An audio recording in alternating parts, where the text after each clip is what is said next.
கடகராசினியர்களுக்கு எப்படி இருக்க போகுது? எங்க மேடம் இருக்க போகுது? குரு வக்ரமாயி வந்தாரு. நல்லா தான் வந்துச்சு அதிச்சாரமா. நீங்கலாம் டீசல் டிரைவர்லாம் சொன்னீங்க. நாங்களும் நம்புனோம். 1 மாசம் நல்ல சட்டை போட்டு அப்படி கலர் தூக்கி உள்ளான்னு இழுக்கும்போது, திரும்ப பயப்பட வக்ரமாயி திரும்ப மேல போய் மறுபடியும் மொதல்ல இருந்துன்னு பிரச்சனை ஆரம்பிச்சுருச்சு வீட்ல. இந்த வருஷம் எப்படி இருக்க போகுது? 5 மாசம் உட்காந்து அப்புறம் தான் வரப்போறாராம். அப்புறம் வந்தா என்ன? வராட்டி என்ன? இந்த மாரிலாம் வந்து மைண்ட் வாய்ஸ் இங்க கேட்குது. ஓகே. ஆனா என்ன பண்றது? விதி வலியது பாஸ் ஒண்ணுமே பண்ண முடியாது. ஸோ கடகராசிக்காரர்களை பொறுத்தவரைக்கும் இந்த தடவ நல்லது தானே சொல்லுவேன்னு நெனைக்கிறீங்க? கண்டிப்பா நல்லது தான் சொல்லுவேன். ஆனா கவனமா இருக்க வேண்டிய காலகட்டம்.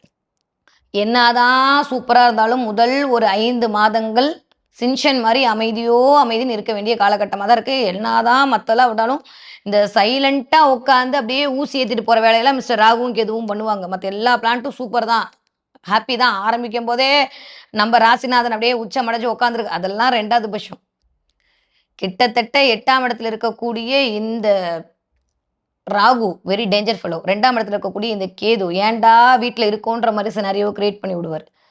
வாழணுமா, வாழ்க்கை வாழணுமா, இவங்களோடலாம் வாழணுமான்ற மாரியான அமைப்பெல்லாம் கொண்டு வந்து விடும்.